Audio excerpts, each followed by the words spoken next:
தமிழ் சொந்தங்களுக்கு அன்பு வணக்கம். அஜித் குமார் என்பவர் தென்னிந்திய தமிழ் திரைப்பட நடிகர் ஆவார். இவர் காதல் கோட்டை, காதல் மன்னன், வாலி, அமர்க்களம், தீனா, பூவெல்லாம் உன்வாசம், வில்லன், அட்டகாசம், கிரீடம், பில்லா போன்ற பல படங்களில் நடித்திருக்கிறார். இவரது ரசிகர்கள் இவரை அல்டிமேட் ஸ்டார் என்று அழைக்கிறார்கள். இவர் கார் பந்தயங்களில் அதிகம் பங்கேற்றுள்ளார். போஃபஸ் பத்திரிகை வெளியிடும் இந்தியாவின் புகழ்பெற்ற மனிதர்கள் 2012ஆம் ஆண்டு பட்டியலில் அஜித் குமார் 61வது இடத்தினை பெற்றார். 2014ஆம் ஆண்டுக்கான இப்பட்டியலில் 10 இடங்கள் முன்னேறி 51வது இடத்தை பெற்றார். மேலும் 2013ஆம் ஆண்டில் கூகுளில் அதிகம் தேடப்பட்ட தென்னிந்திய நடிகர் என்பவர் இவரே ஆகும். இவர் ஜெர்மனி, மலேசியா உள்ளிட்ட பல்வேறு நாடுகளில் நடைபெற்ற கார் பந்தயங்களில் கலந்து கொண்டுள்ளார் என்பது சிறப்பு செய்தி. 2003 ஃபார்முலா ஆசியா BMW போட்டியில் இவர் கலந்து கொண்டார். 2025ஆம் ஆண்டில் பத்மபூஷன் விருதினை பெற்றார் என்பதுதான் அனைத்திற்கும் மேலான ஒரு சிறப்பு.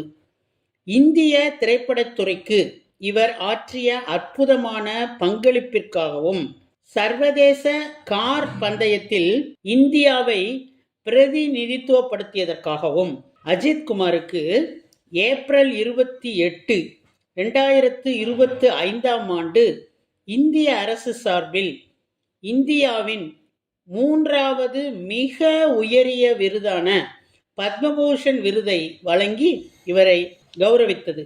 இந்த விருதினை குடியரசுத் தலைவர் திரௌபதி முர்மு அவர்கள் இவருக்கு வழங்கினார். முதலில் 1954ஆம் ஆண்டு ஜனவரி மாதம் 2ஆம் நாள் இந்திய குடியரசுத் தலைவர் அப்போது இருந்த ராஜேந்திர பிரசாத் அவர்கள் முதலில் இந்த பத்ம விருதுகளை அறிமுகப்படுத்தினார். இந்த விருதினை பெற்ற அல்டிமேட் ஸ்டார் அஜித் குமாரின் உணர்வினை அனைவரும் உணர்வதற்காக உளப்பூர்வமாக உங்களை அழைக்கிறது மௌனத்தின் சப்தங்கள். பல்வேறு துறைகளில் சாதனை படைத்தவர்களுக்கு குடியரசு தினத்தை முன்னிட்டு ஆண்டுதோறும் பத்ம விபூஷன், பத்மபூஷன், பத்மஸ்ரீ ஆகிய 3 பிரிவுகளின் கீழ் பத்ம விருதுகள் வழங்கப்படுகின்றன. கல்வி, இலக்கியம், அறிவியல், விளையாட்டு, சுகாதாரம், வர்த்தகம், பொறியியல், குடிமைப்பணி மற்றும் சமூக சேவை உள்ளிட்ட பல்வேறு துறைகளில் சாதனை புரிந்தவர்களை கௌரவிக்கும் வகையில் இந்த விருதுகள் வருடந்தோறும் வழங்கப்படுவது நினைவு கூறத்தக்கது. மிக உயரிய விருதான பத்ம விருதுகளை அஜித்திற்கு முன்னர் கமலஹாசன், ரஜினிகாந்த், விஜயகாந்த் போன்ற திரைப்பட நடிகர்கள் பெற்றிருக்கிறார்கள்.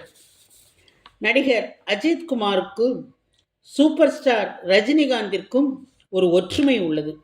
இருவரும் தங்களுக்கு என எந்த பின்னணியும் இல்லாமல் தங்கள் மீதான நம்பிக்கை மற்றும் திறமையினை மட்டும் மூலதனமாக கொண்டு தமிழ் சினிமாவில் காலடி எடுத்து வைத்தவர்கள். இதில் சூப்பர் ஸ்டார் ரஜினிகாந்த் சீனியர் என்பதாலோ என்னவோ அஜித் மீது அவருக்கு எப்போதும் தனி பிரியம் இருந்து வந்துள்ளது. அஜித் நெருக்கடியான காலங்களில் இருந்த போதெல்லாம் அவருக்கு உறுதுணையாக நின்றவர்களில் ரஜினி மிகவும் முக்கியமானவராகும். ரஜினிகாந்த் அஜித்திடம் கொடுத்த ஒரு புத்தகம் living with the Himalayan masters என்பதாகும்.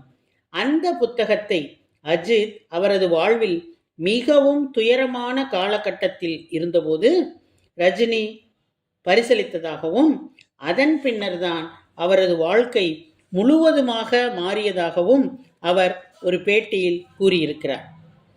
இவரது மனைவி ஷாலினி மற்றும் அவரது குழந்தைகள் அனைவரும் ஏப்ரல் 28 அன்று இந்த மைல்கல்லை காண ராஷ்டிரபதி பவனில் இருந்தார்கள்.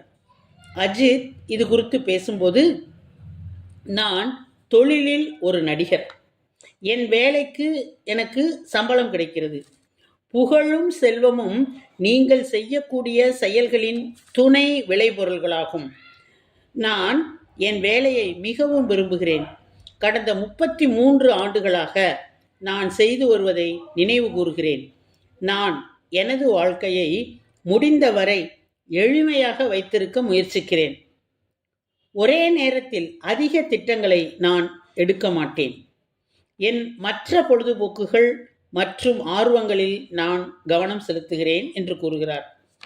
குடியரசுத் தலைவர் மாளிகையில் இருக்கக்கூடிய கணதந்திர மண்டபத்தில் நடைபெற்ற இந்நிகழ்ச்சியில் குடியரசுத் தலைவர் திருமதி திரௌபதி முர்மு இந்தியாவின் 3வது உயரிய குடிமகன் விருதாகிய பத்மபூஷன் விருதினை வழங்கி இவரை கௌரவம் செய்தபோது துணை குடியரசுத் தலைவர் ஜக்தீப் தன்கர், பிரதமர் நரேந்திர மோடி, மத்திய உள்துறை அமைச்சர் அமித்ஷா மற்றும் பல தலைவர்கள் உடன் இருந்தார்கள்.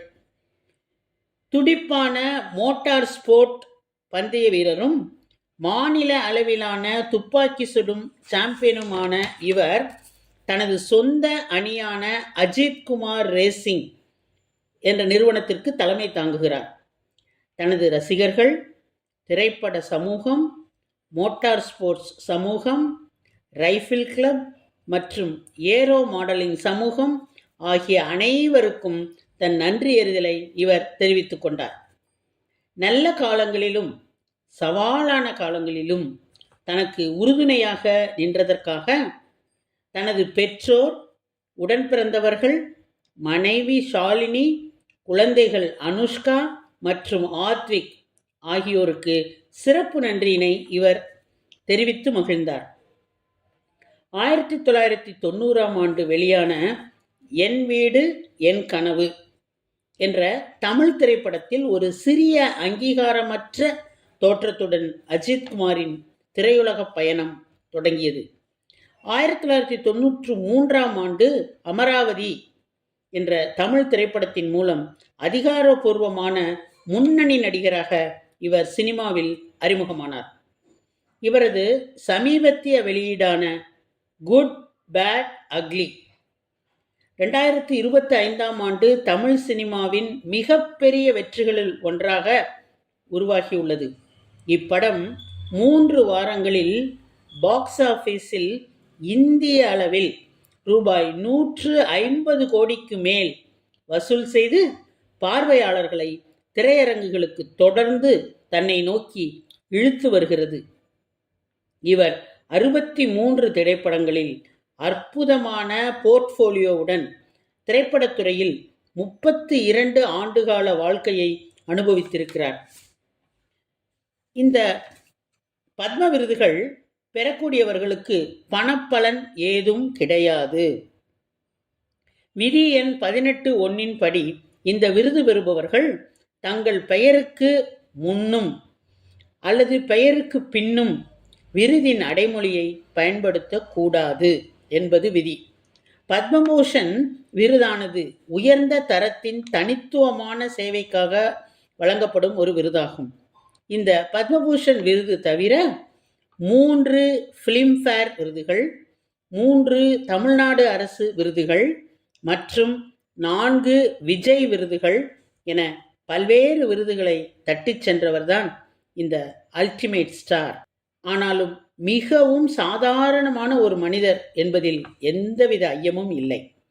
கடந்த சில ஆண்டுகளுக்கு முன்பு தனது ரசிகர் மன்றத்தை கலைத்த இவர் தன்னுடைய அல்டிமேட் ஸ்டார் என்ற பட்டத்தையும் வேண்டாம் என்று துறந்திருக்கிறார். அதனைத் தொடர்ந்து தன்னை தல என்று யாரும் அழைக்க வேண்டாம் என்ற அறிவிப்பையும் வெளியிட்டிருக்கிறார். தன் ரசிகர்களிடம் இதனை பகிரங்கமாக அவர் அறிவித்தார் என்பது குறிப்பிடத்தக்கது. அவரது புகழ்ச்சியை விரும்பாத இந்த உயரிய கொள்கையை நாம் நிச்சயமாக போற்றித்தான் ஆக வேண்டும், பாராட்டித்தான் ஆக வேண்டும். தனது நன்றி அறிவிப்பு உரையில் அவர், எனக்கு அளிக்கப்பட்ட இந்த விருதினை நான் என்னுடைய பாக்கியமாக கருதுகிறேன்.